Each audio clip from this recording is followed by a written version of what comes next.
Hola, pues parece que ser que el problema que tiene el ordenador es el procesador, que se le hace bola cuando utilizo YouTube, sobre todo para grabar directos, así que a partir de ahora subiré esto como vídeos normales, o sea, no van a ser directos ya. Bueno, espero que no me rompa mucho la cabeza y si no, pues bueno, es lo que hay. Así que hoy vamos a terminar, a ver si lo puedo terminar ya de una vez. Este libro hay que terminarlo ya. Crónica de la Degradación Democrática Española. Estamos a tope, a topísimo.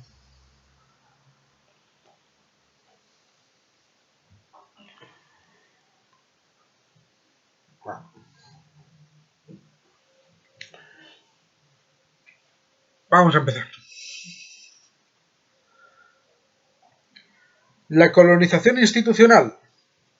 Lo que marca el tránsito de un régimen liberal y democrático a uno totalitario es la quiebra del principio de legalidad. Que la actuación de todos los ciudadanos, incluida la de los poderes públicos, esté sometida al imperio de la ley es la base sobre la que se construye la división de poderes y la garantía del principio de igualdad. Cuando los derechos de las élites dirigentes se tornan en privilegios y sus actos contrarios al ordenamiento jurídico no obtienen reproche legal, cuando las instituciones dejan de servir al ciudadano y se convierten en instrumentos de agitación y represión al servicio del poder, podemos concluir que la legalidad ha muerto. Y cuando ésta desaparece, la arbitrariedad toma el relevo y la democracia deja paso a la tiranía. Se entiende así porque la neutralidad institucional es una necesidad de primer orden que ha de trascender al juego político. La independencia y la imparcialidad de nuestras instituciones dimana de lo dispuesto en el artículo 103 de la Constitución. La administración pública sirve con objetividad los intereses generales.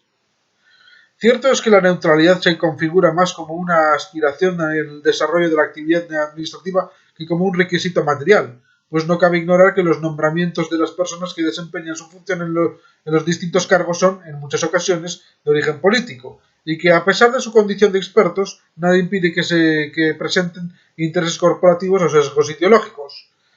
Referencia, Josu de Miguel, Neutralidad y Derecho Constitucional, Teoría y Realidad Constitucional 49, entre paréntesis 2022. Páginas 239 a 267. Así que para testar la neutralidad institucional es conveniente valorar tanto las cualidades técnicas y experiencia profesional de los seleccionados, lo que comúnmente se denomina prestigio, como la calidad y resultados de la labor que desempeñan en el órgano en cuestión. En cualquier caso, este proceso de degradación institucional, ejecutado en nombre de la legitimación soberana, no deja de ser fascinante. Quienes ostentan la actual mayoría en el Parlamento han interiorizado la idea de que el voto es una suerte de carta en blanco, totalmente desligada de las promesas electorales, que les permite obrar en su propio interés sin mayores consecuencias. La mentira es una carta de presentación que pretende agotar al ciudadano medio y alejarlo de la política con el fin de que solo acudan a las urnas como los más fanatizados, los lobotomizados, para que los que no existe realidad que cuestione su ideología y que consideran colmadas las exigencias dimanantes de la objetividad si quienes colonizan las instituciones pertenecen a un mundo político determinado, concretamente al suyo. Algo no solo irresponsable, sino que también demuestra un burdo colaboracionismo con los aspirantes a dictadorzuelos.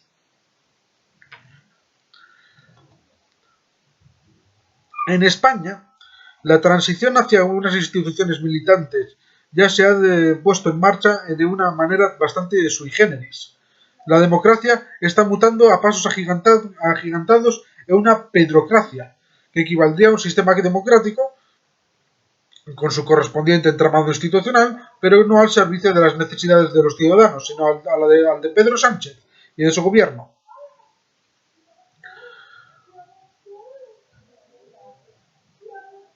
Ignoren esos gritos que hay de fondo. Los pasos que se están tomando en pos de la consecución de este objetivo son bastante reveladores de las intenciones subyacentes de sus protagonistas. Cuando el gobierno anuncia la reforma del delito de sedición para beneficiar a los políticos independentistas presos, miembros de los partidos que son sus socios naturales de gobierno, está asestando un golpe mortal al principio de legalidad. Pero el origen del mal, el navajazo que dejó la neutralidad institucional moribunda, lo asestaron cuando colocaron a Dolores Delgado como fiscal general del Estado.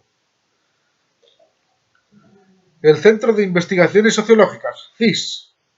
El Centro de Investigaciones Sociológicas es un organismo autónomo dependiente del Ministerio de la Presidencia, cuya función principal es la de contribuir al conocimiento científico de la sociedad española. Para ello recoge los datos necesarios para la investigación en ámbitos muy diversos, desde la evolución de la opinión pública a la investigación aplicada. De esta forma, el CIS es el responsable de llevar a cabo estudios que proporcionen diagnósticos precisos para poder orientar la labor de los poderes públicos responsables de las distintas administraciones, los cuales se llevan a cabo a través de convenios de colaboración o encomiendas de gestión. Referencia, página web del Centro de Investigaciones Sociológicas. De todas formas, por lo que el CIS es mayoritariamente conocido es por la realización de encuestas que permiten avanzar el sentido del voto de los españoles y su postura ante las diferentes problemáticas sociales. El 29 de junio de 2018, Sánchez ubicó al frente del CIS a un miembro de la Comisión Ejecutiva del PSOE, José Félix Tezanos. Por aquel entonces era secretario de Estudios y Programas del PSOE y presidente de la Fundación Pablo Iglesias, así que pueden entender por qué el nombramiento provocó suspicacias y revuelo mediático. Las sospechas iniciales sobre el papel que Tezanos iba a realizar al frente de la institución se fueron confirmando con el paso del tiempo. Ha convertido el CIS en un órgano de propaganda del sanchismo. Por ejemplo, las proyecciones de Tezanos para las elecciones celebradas en la Comunidad de Madrid el 4 de mayo de 2021 ofrecían un empate técnico entre los bloques de izquierda y derecha. Referencia: Susana Campo. El CIS de Tezanos da empate técnico entre la izquierda y la derecha en Madrid y deja a Vox en la cuerda floja. La Razón, 5 de abril de 2021. Pero Ayuso ganó las elecciones rozando la mayoría absoluta, con un resultado que pintó de azul el mapa de la Comunidad de Madrid. En otro barómetro publicado en diciembre de 2022, el CIS pronosticó que el PSOE podría gobernar con la Comunidad de Madrid con el apoyo de Más Madrid y de Unidas Podemos. Referencia Marta Belver. El CIS de Tezanos pronostica que el PSOE podría gobernar en la Comunidad de Madrid con el apoyo de Más Madrid y Unidas Podemos. El Mundo, 22 de diciembre de 2022. Son varios también los escándalos sobre las preguntas elegidas por Tezanos y el momento elegido para su publicación. En pleno confinamiento, el CIS inició una serie de encuestas sobre el coronavirus. En abril de 2020, Tezanos preguntó: ¿cree usted que en estos momentos habría que prohibir la difusión de bulos e informaciones engañosas y poco fundamentadas por las redes y los medios de comunicación social, remitiendo toda la información sobre la pandemia a fuentes oficiales, o cree que hay que mantener la libertad total para la difusión de noticias e informaciones?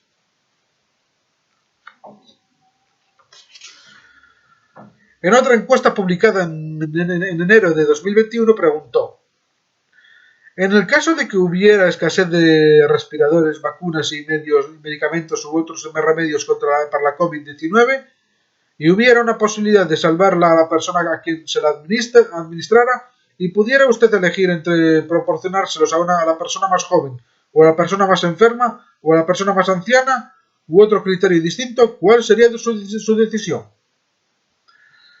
En la encuesta publicada el 18 de enero de 2023, el CIS interrogó capciosamente a los españoles sobre la polémica generada en torno al Constitucional a raíz del recurso de amparo formulado por los populares contra la decisión de las mesas de las cámaras de votar dos enmiendas para reformar la Ley Orgánica del Poder Judicial y la Ley Orgánica del Tribunal Constitucional, que no guardaban conexión material con la ley a la que se incorporaban.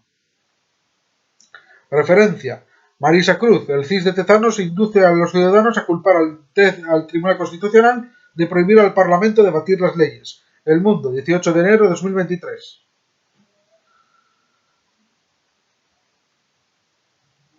La pregunta se formuló en los siguientes términos. ¿Está usted a favor o en contra de que las juezas del Tribunal Constitucional puedan prohibir al Parlamento debatir leyes?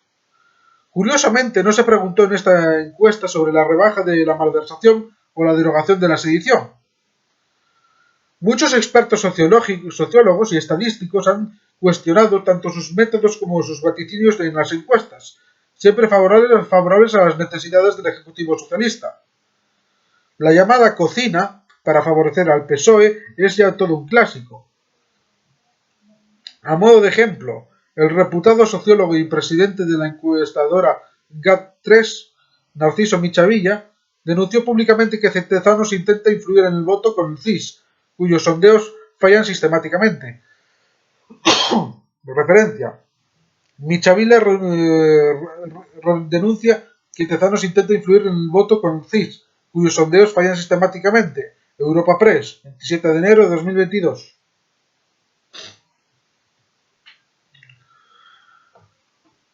El Centro Nacional de Inteligencia, CNI.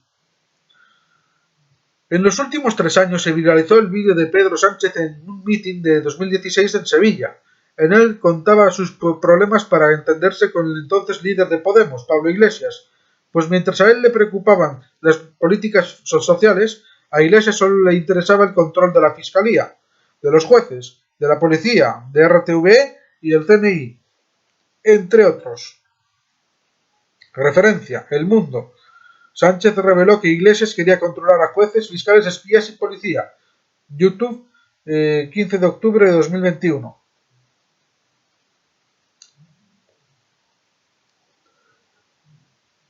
El Centro Nacional de Inteligencia es el organismo público responsable de facilitar al presidente del gobierno y al gobierno de la nación las informaciones, análisis, estudios o propuestas que permitan prevenir y evitar cualquier peligro, amenaza o agresión contra la independencia o la integridad territorial de España, los intereses nacionales y la estabilidad del Estado de Derecho y sus instituciones. El Real Decreto Ley 8/2020, de 17 de marzo, de medidas urgentes o extraordinarias para hacer frente al impacto económico y social de la COVID-19, pasará a los anales de la infamia por ser el instrumento legislativo usado por el sanchismo para colocar a su vicepresidente Pablo Iglesias en la Comisión Delegada de Asuntos de Inteligencia, dependiente del CNI. Referencia, Real Decreto Ley 8/2020, de 17 de marzo, de medidas urgentes y extraordinarias para hacer frente al impacto económico y social de la COVID-19. Disposición final segunda. Modificación de la Ley 11/2002, de 6 de mayo, reguladora del Centro Nacional de Inteligencia. Se modifica el apartado 2 del artículo 6 de la Ley 11/2002, de 6 de mayo, reguladora del Centro Nacional de Inteligencia, con la siguiente redacción. Segunda, la comisión estará presidida por el vicepresidente del gobierno que designe su presidente e integrada por los vicepresidentes designados por el presidente del gobierno, las ministras de Asuntos Exteriores, Unión Europea y Cooperación y de Defensa del ministro del Interior y la ministra de Asuntos Económicos y Transformación Digital, así como por el director del gabinete de la presidencia y del gobierno, el secretario de Estado de Seguridad y la secretaria de Estado directora del Centro Nacional de Inteligencia, que actuará como secretaria. Otra vez Pedro Sánchez haciendo todo aquello que antes prometió no hacer jamás, pero esta vez aprovechando los momentos más duros y aciagos de la pandemia. En la sentencia 110/2021 de 13 de mayo de 2021, el Tribunal Constitucional anuló el nombramiento, confirmando así que el gobierno se valió de la urgencia generada por la peor pandemia de nuestra historia reciente para impulsar un proceso de colonización institucional, concretamente colocando a un vicepresidente segundo en una comisión en la que tratan los secretos más sensibles y críticos del Estado.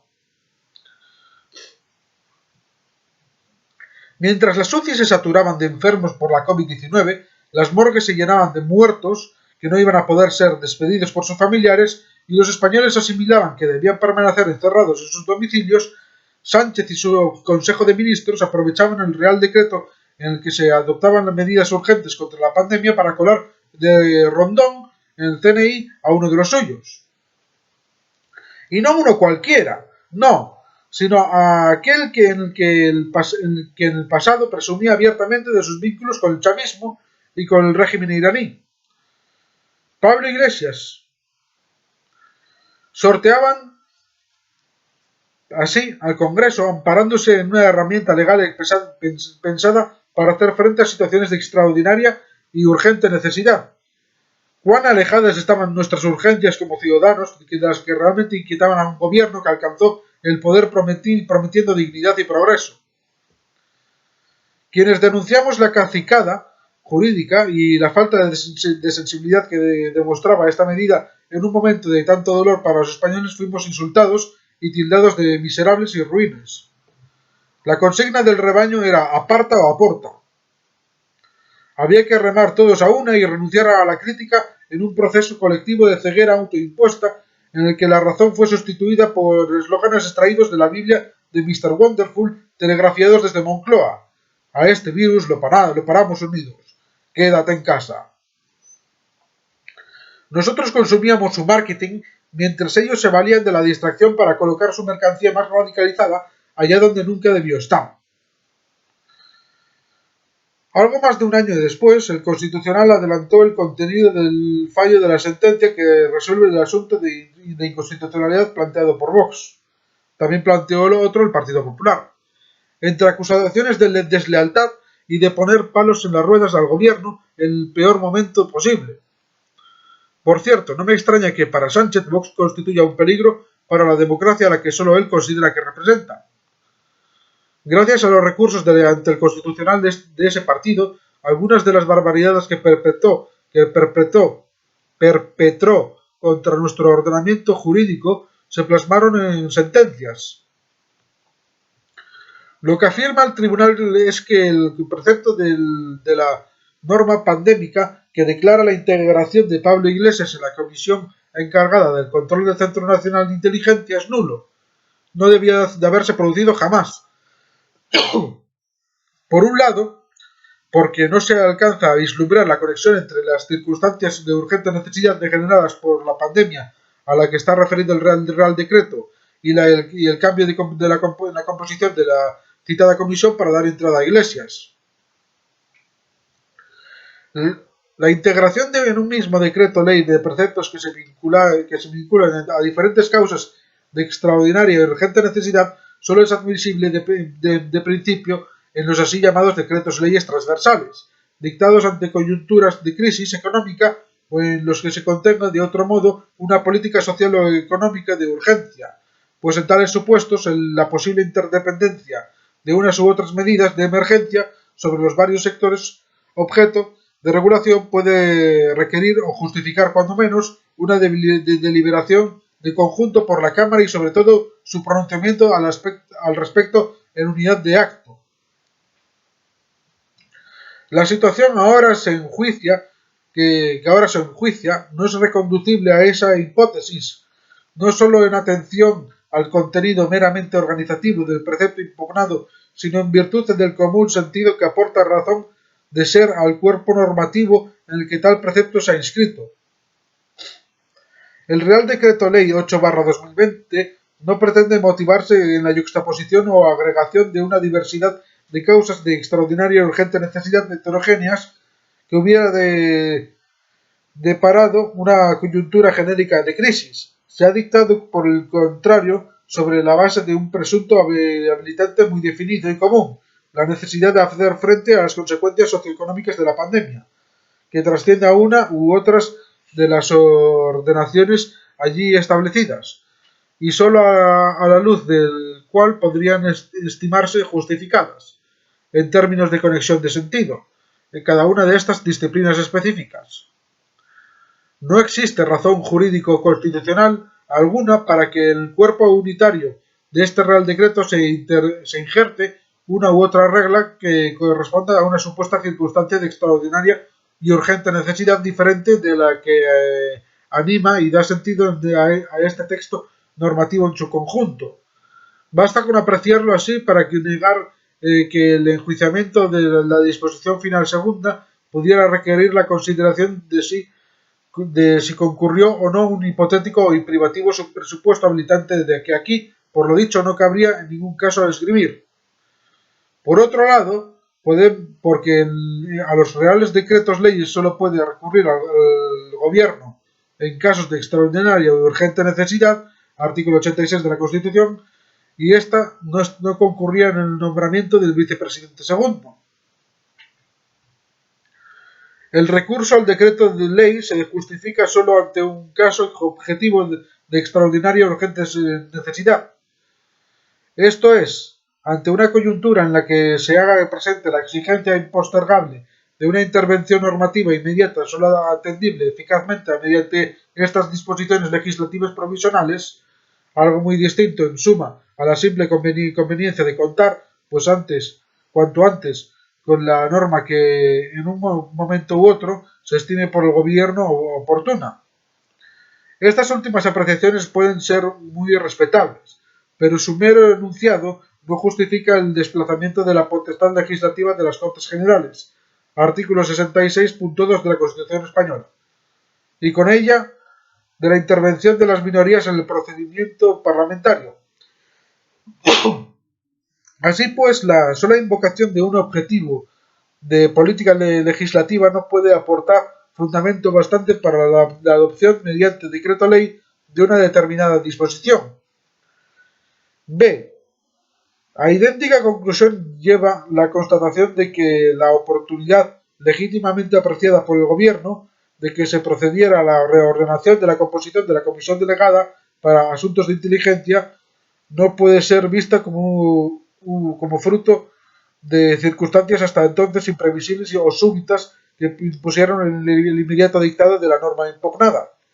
Tal conveniencia, por el contrario, hubo ya de resultar notoria a partir tanto de los reales decretos de 2/2020 y 3/2020, ambos de 12 de enero, por los que respectivamente se reestructuraron los departamentos ministeriales y se determinaron las vicepresidencias del gobierno, como del Real Decreto 136/2020 de 27 de enero, por el que se reestructuró la presidencia del gobierno, según queda corroborado a la vista del antes citado Real Decreto 399/2020 de 25 de febrero, cuyo artículo 4 incidió ya en un primer momento sobre aquella composición de la comisión.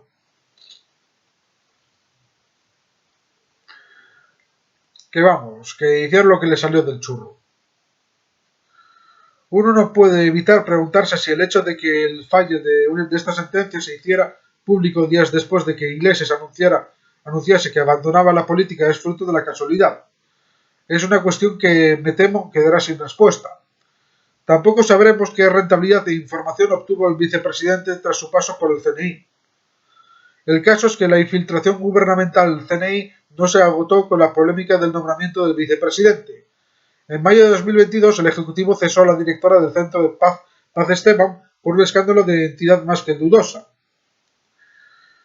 La publicación de un informe por el entorno independentista en el que se aseguraba que el gobierno había espiado los teléfonos móviles de los líderes del proceso, incluido el actual vicepresidente, el actual presidente de la Generalitat, Pere Aragonés. Provocó una crisis de la coalición con sus socios independentistas. A esto le siguió casi inmediatamente la revelación por el Ejecutivo de que sus teléfonos habían sido infectados con un software espía de origen israelí, denominado Pegasus, durante la crisis con Marruecos. Este fue el pretexto empleado para cuestionar a Esteban al frente del CNI y designar a una sucesora muy próxima a la ministra de Defensa, Margarita Robles Esperanza Casteleiro. Referencia: Pilar Gómez. El gobierno cesa a Paz Esteban como la directora del CNI tras el escándalo de Pegasus. El Confidencial, 10 de mayo de 2022.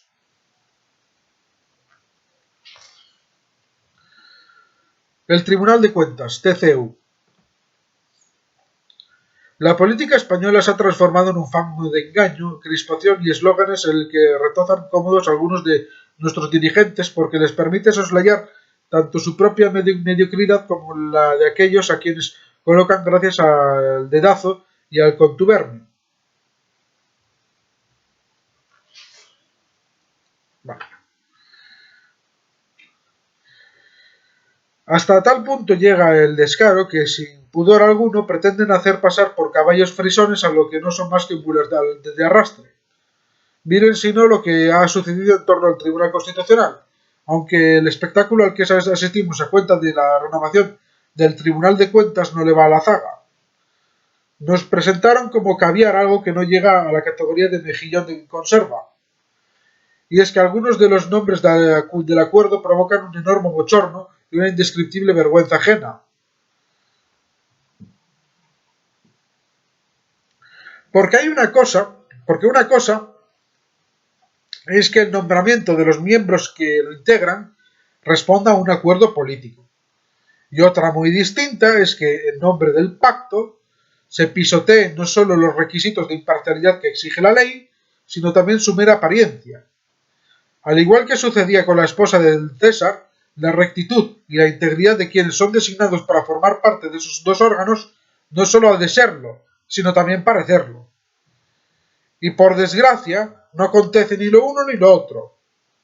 El Tribunal de Cuentas es un órgano de control externo reconocido por la Constitución española, al que se configura como el supremo órgano fiscalizador de las cuentas y de la gestión económica del sector público, sin perjuicio de su función jurisdiccional encaminada al enjuiciamiento de la responsabilidad contable, en que incurran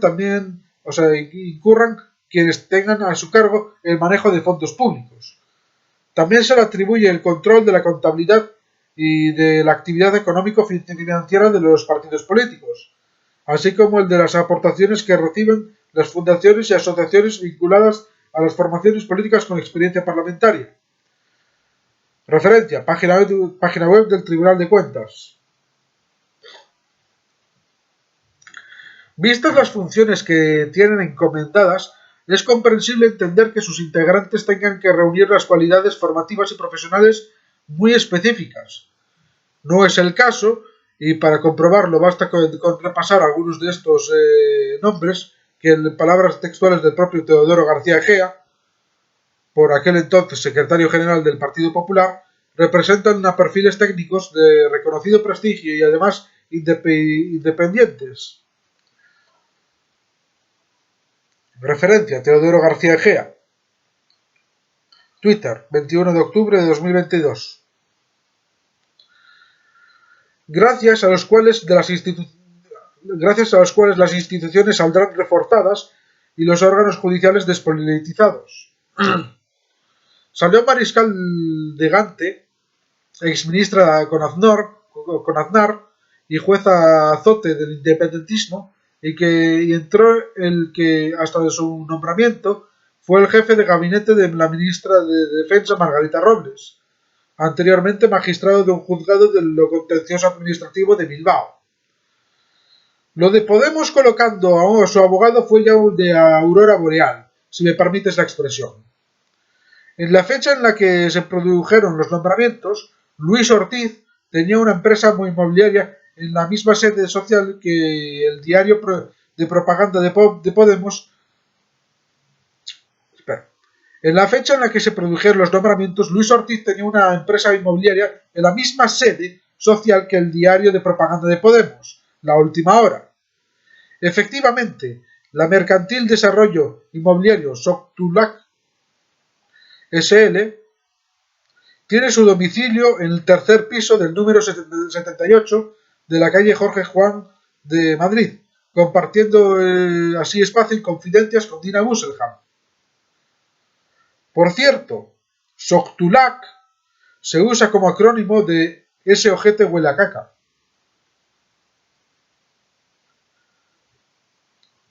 No me creéis, mirad. Mirad esto. Esto es precioso.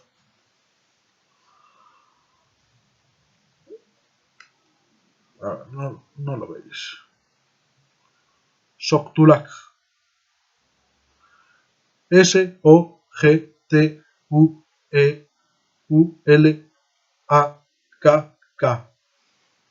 Es él. Qué refinado, ¿eh?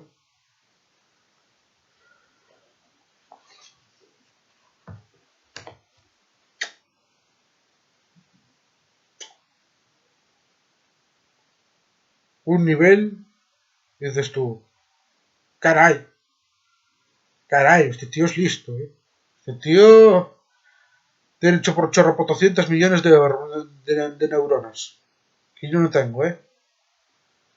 Pero miles y miles de neuronas dándole ahí, haciendo conexiones. Joder, Stephen Hawking, ¿eh? Stephen Hawking le tiene envidia a este pavo. Las consecuencias de los nuevos nombramientos no fueron menores. En los días previos al acuerdo de renovación alcanzado por el PSOE con el Partido Popular para renovar el Tribunal Constitucional, el Tribunal de Cuentas y el Defensor del Pueblo, los independentistas implicados en el proceso habían presentado un aval de la Generalitat de Cataluña para evitar que se embargasen sus bienes en garantía de las eventuales responsabilidades contables en las que pudieran haber incurrido durante el proceso. El Tribunal de Cuentas rechazó estos avales a cuenta del erario y consideró que, al haber vencido con exceso el plazo otorgado para depositar o afianzar las presuntas responsabilidades contables, procede el embargo de los bienes y derechos de las personas que, habiendo sido declaradas presuntas responsables contables, aportaron los referidos avales.